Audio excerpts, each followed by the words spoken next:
Thank you for viewing our Capstone design presentation. My name is Greg Fabro and I'll be introducing our project.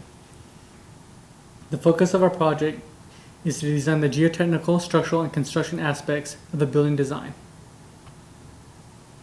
The goal of our project was to design an ecologically green building to meet the requirements of the Civil, Construction, and Environmental Engineering departments for the next 20 years. Named Tonatua, the Nahuatl word for sun, this is an ecologically friendly project that will provide San Diego State University with a new engineering building. The first decision we had to make for our project was choosing a site. If you're familiar with the university, you know there's not a lot of space here. We considered 4 different spaces, 3 of them being parking lots, and 1 being the current engineering building. After much consideration, we finally settled with X lot. Again, if you're familiar with the university, that's probably the lot that you did your surveying class with Bruce Ericart. X-Lot appeared to be the best compromise of all sites. There is more than ample space to meet the needs of the Civil, Construction, and Environmental Engineering department for the next 20 years. It had the least impact on the environment and displaced the least amount of parking for the least used lot.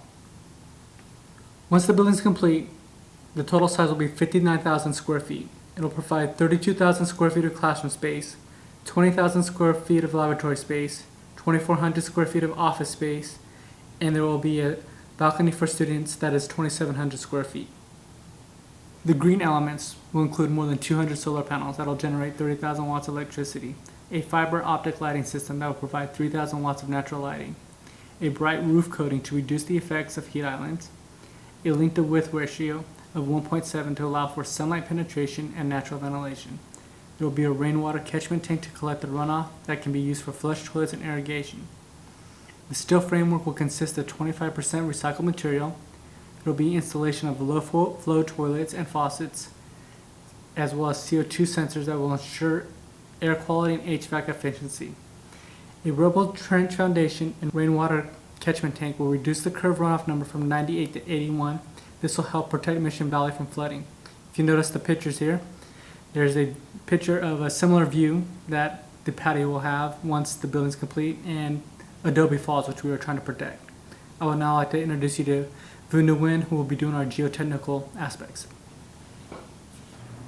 The yellow triangle on SDSU's X lot parking represents 20,000 square feet that Tonatua will need for construction. Therefore, with careful calculations, a total of 10 cone penetration test CPTs were needed. The set of data shown here serves as the average for 10 of the CPT locations. The data consisted of 3 factors: cone tip resistance, shaft friction, and pore water pressure. From these 3 different types of data, an analysis yielded 13 soil layers.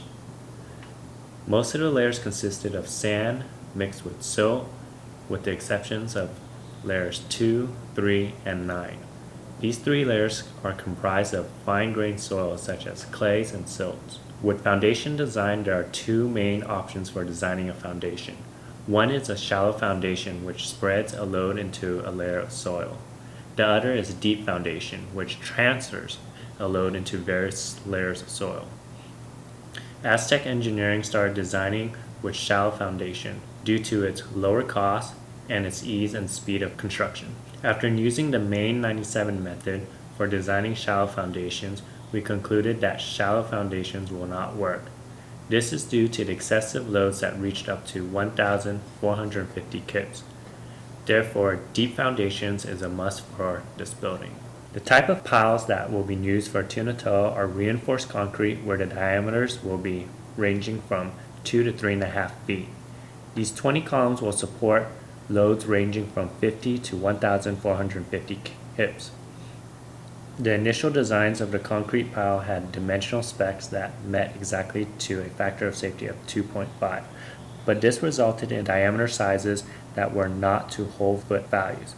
So, for conventional purposes, all the pile diameters were designed to whole feet measurements, which gave factors of safety of over 2.5. Overall, the 20 piles that we designed will support the new civil engineering building. Now I'm going to pass you off to our structural engineer, Ivan Castro.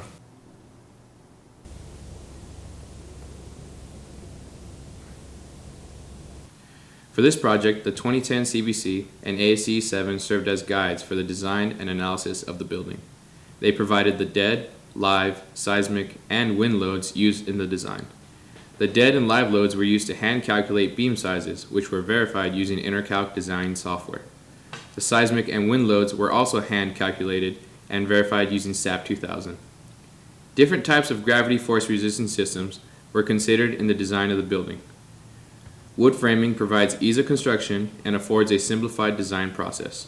Masonry and reinforced concrete can be used in conjunction with steel, have high compressive strengths, and reinforced concrete has the option of being precast. Structural steel's ductility provides excellent seismic performance. It is virtually fireproof, and when used as a skeleton frame, allows all walls in the structure to be non-load bearing. In the design of the lateral force resisting system, there exist two mechanisms, vertical and horizontal. Options for the vertical mechanisms include shear walls comprised of plywood, metal sheathing, masonry, and reinforced concrete, and moment brace frames using steel or reinforced concrete. The horizontal mechanism consists of the diaphragms made of wood framing, reinforced concrete, or lightweight concrete over steel deck. Significant challenges arose when it came to choosing the gravity force resisting system. Wood framing was eliminated once we spoke with the Director of Facilities Planning, who advised against this type of construction for an institutional building. Masonry and reinforced concrete were also eliminated due to the fact that the design process is time-intensive and unrealistic within the span of the semester. Also, the rigidity of a reinforced concrete or masonry structure requires a modified seismic design approach. Structural steel framing would prove difficult due to irregular column spacing, leading to larger girders that would be normally required. For the lateral force resisting system, bracing and moment frames would be impossible due to long spans between columns. Our final design settled on a combination of steel and reinforced concrete. The gravity force resisting system is a steel skeleton frame, with joists and girders transferring loads to columns, which then transmit the load from the roof down to the foundation. The diaphragms are all lightweight concrete over corrugated steel deck. This configuration allows us to have a thinner slab and less reinforcement. The slabs are also lighter than conventional slabs, but maintain the same strength as normal weight concrete. For the lateral force resisting system, the vertical component incorporates reinforced concrete shear walls using the same lightweight concrete that is in the diaphragms. Side plate moment connections are also utilized at all beam column connections. The horizontal component is fulfilled by the composite action between the diaphragms and the beams. The shear is transferred through shear studs that are welded to the beams. The last portion of the design was the seismic analysis, performed as a check after the lateral force resisting system was designed. The building was just under the limit for maximum story drift, drifting 3.5 inches under seismic loading. In the analysis of wind loading, the base shear induced was found to be less than the seismic base shear, and therefore did not control the design. Now, I would like to introduce one of our construction engineers, Marcus Albitri. Many factors were considered when developing the site plan, equipment selection, and construction schedule. The site plan consists of one entrance gate and one exit gate.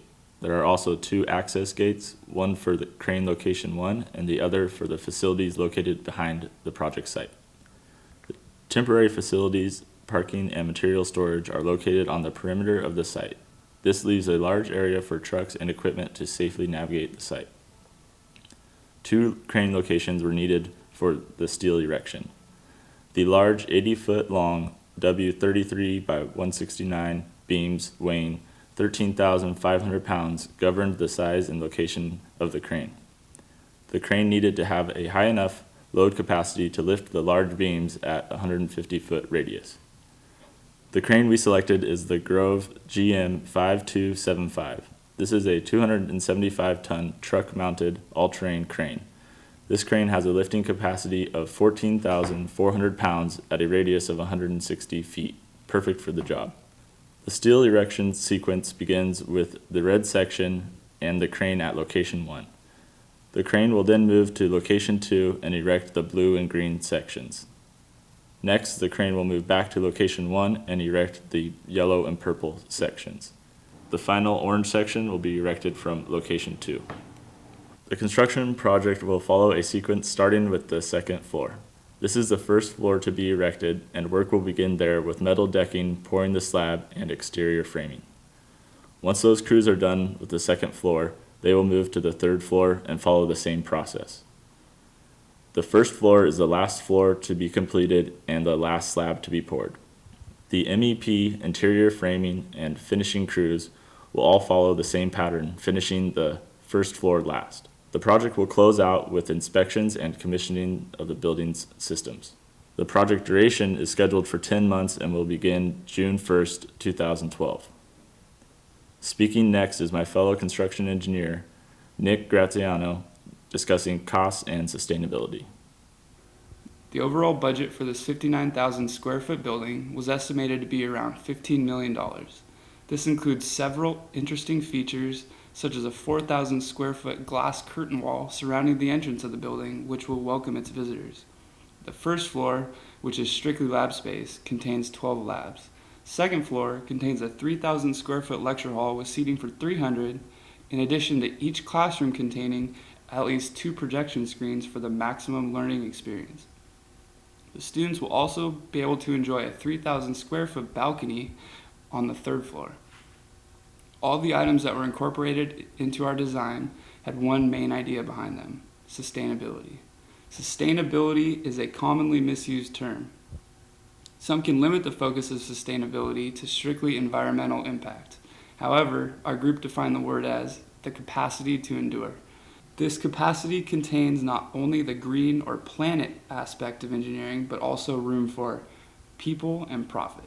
These 3 P's are also known as the triple bottom line. The P that most closely relates to us as San Diego State students is the people portion. To address this, we asked ourselves the question, how will this project affect our neighbors and meanwhile benefit this San Diego State student body? One measure we took was to choose a location that was far away from the surrounding neighbors and that was also close to the freeway. This allows for easy access by trucks, resulting in a reduction of noise produced and will limit traffic. After completion of the project, we wanted to generate a great source of pride for the engineering students, so we also chose to locate the building near the 8 freeway, thus creating a landmark status for the building.